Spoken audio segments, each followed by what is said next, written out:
Episode 3, C-Check, the Deep Structural and System Review. While the airframe and avionics inspections draw much attention during a C-Check, the true mechanical complexity of an aircraft becomes fully evident when inspecting the landing gear systems, flight control surfaces, and emergency equipment. These systems endure some of the most extreme stress loads and dynamic forces throughout every flight cycle.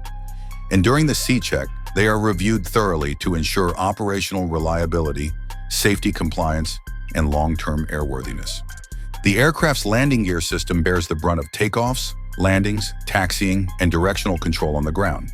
It is also one of the most maintenance-intensive assemblies on the aircraft. During a C-Check, the main and nose gear assemblies are thoroughly inspected for structural fatigue and shock struts, axle beams, and support fittings, hydraulic leaks and retract actuators, steering actuators, and uplock mechanisms, torque links and scissors inspection for bushing wear and pin integrity, retraction and extension cycle testing under full hydraulic pressure. In addition, technicians measure oleo strut extension, evaluate nitrogen and hydraulic fluid pressures, and check for internal seal integrity. Excessive strut compression or fluid seepage can indicate nitrogen loss or fluid emulsion, both red flags for failure. Brakes and wheels are also examined beyond the scope of turnaround inspections.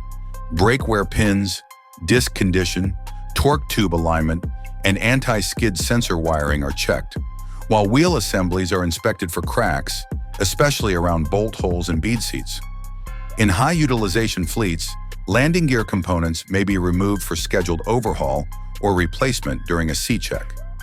Shock strut bushings, gear downlocks, and steering collars are lubricated according to OEM standards, and wheel well doors and linkages are checked for alignment and control rigging.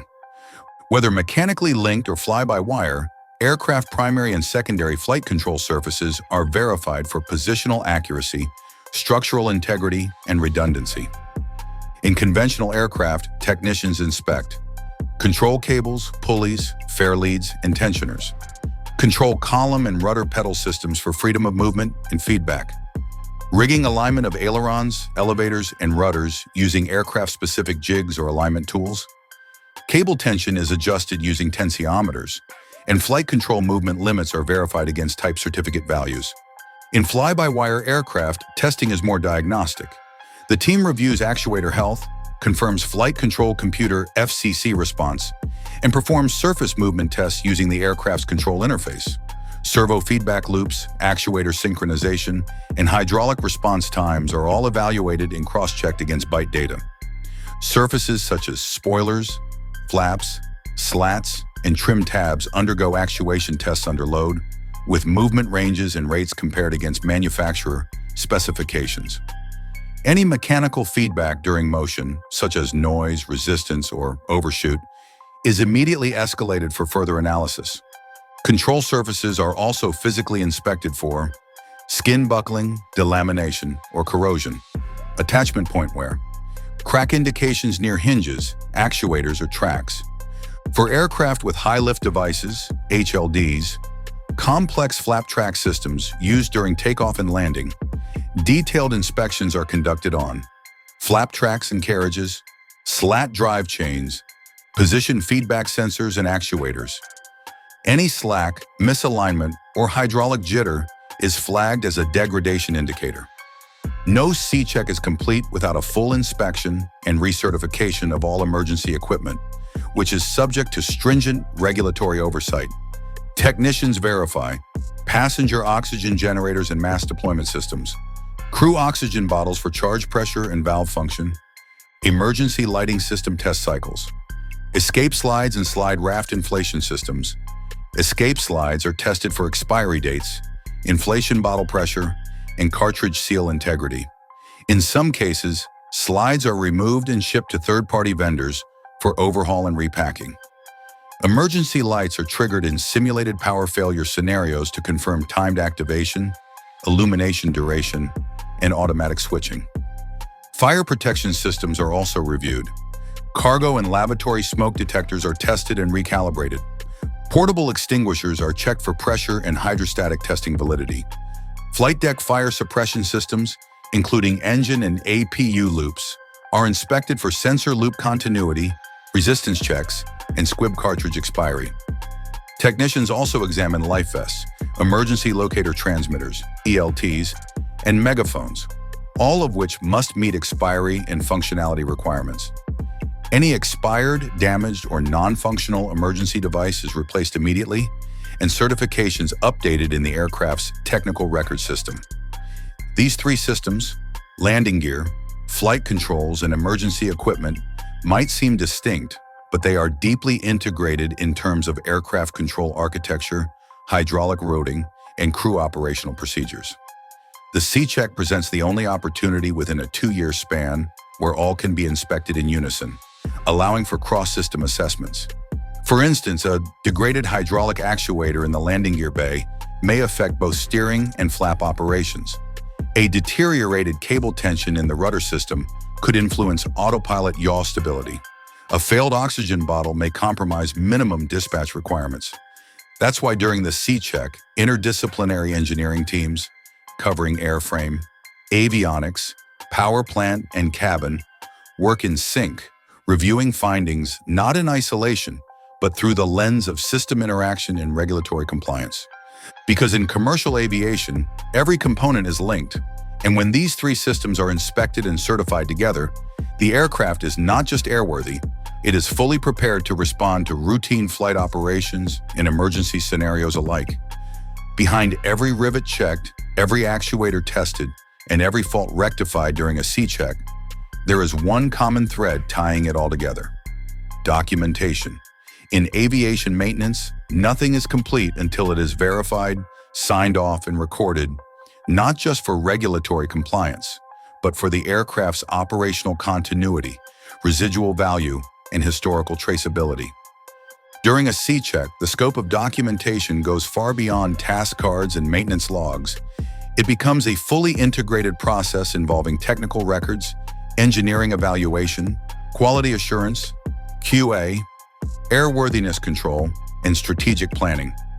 Each completed task, from structural inspections to emergency system tests, is logged, audited, and cross-verified within the operator's maintenance information system, MIS, or electronic logbook system, ELB. Each task card is signed by a licensed aircraft maintenance engineer, AME, or certifying staff, depending on jurisdiction, under Part 145 in EASA or FAR, Part 43/145 in the US. These signatures are not just procedural, they carry legal accountability. An aircraft cannot return to service until all mandatory cards are completed and any findings are either corrected or formally deferred with reference to the minimum equipment list, EMEL, or configuration deviation list, CDL. One of the most crucial post-inspection actions is the aircraft records review. This includes confirming compliance with all airworthiness directives, ADs applicable to the airframe, engines, propellers, and appliances, verifying incorporation of mandatory service bulletins SBs, reconciliation of deferred maintenance items from previous checks, updating component serial numbers, installation dates, and cycle hour counts, ensuring proper documentation of any modifications, upgrades, or field repairs. This data is not only used for internal tracking, but is often audited by regulatory authorities and lessors. For leased aircraft, failure to maintain pristine, gap-free records can lead to financial penalties or redelivery complications at the end of the lease term. That's why many operators assign a dedicated records manager or continuing airworthiness manager to oversee the entire documentation flow during heavy checks. Meanwhile, the quality assurance, QA, and quality control, QC, teams perform ongoing surveillance throughout the C-check. Their role is not to execute the tasks, but to ensure that they are performed correctly in accordance with approved maintenance data, and that tooling calibration, technician certifications, and procedural sequencing are all within compliance.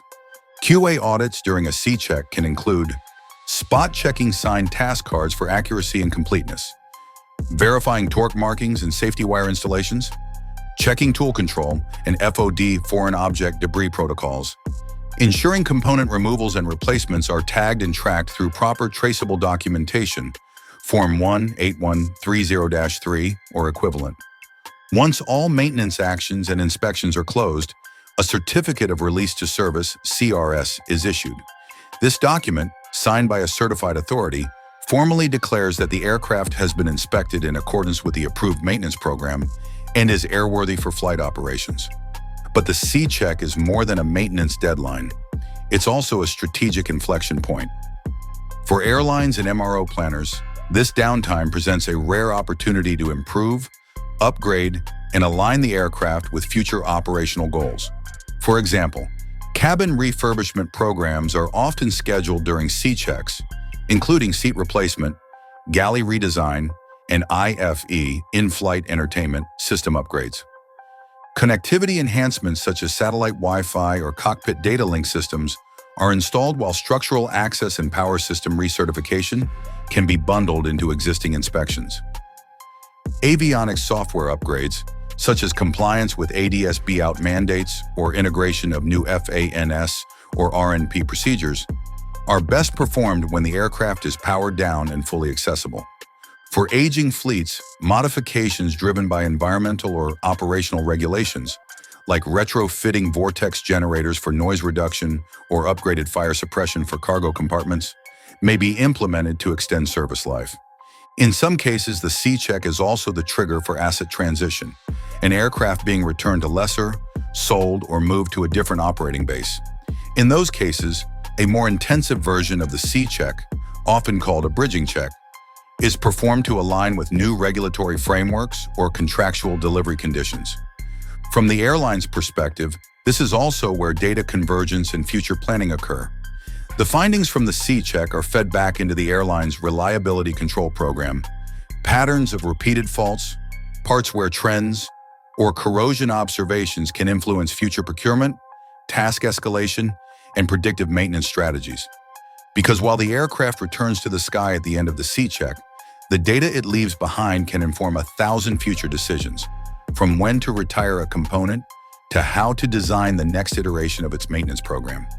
Conclusion and invitation to the next episode. The C-check represents one of the most intensive and strategically valuable phases in the aircraft maintenance lifecycle. It is not simply a technical routine, it is an orchestrated engineering event where structure, systems, safety, and data all converge.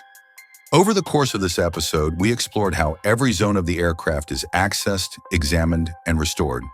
From deep structural joints and hydraulic actuators to the fine-tuned interplay of avionics, emergency systems, and documentation protocols. It's through this depth of intervention that airlines ensure their aircraft not only remain airworthy, but fully compliant, future-ready, and optimized for ongoing service. The C-check is the bridge between operational consistency and long-term fleet health. It's where high-cycle fatigue meets engineering foresight, and where short-term fixes give way to data-driven strategy. But even the C-check has its limits. What happens when an aircraft needs to be fully dismantled, inspected down to the bare frame, and rebuilt with new systems, new components, and new certifications? Essentially, a rebirth? That's the realm of the D-check, the most exhaustive, costly, and time-consuming inspection in commercial aviation. So here's the question we'll answer in the next episode. What does it really take to tear down an entire airliner and rebuild it from the ground up? And why is the D-check a make-or-break point in an aircraft's lifespan? If you haven't already, subscribe to our channel so you don't miss the next deep dive into the D-check, a process that blends engineering, logistics, economics, and regulatory compliance into one monumental effort. We'll see you there.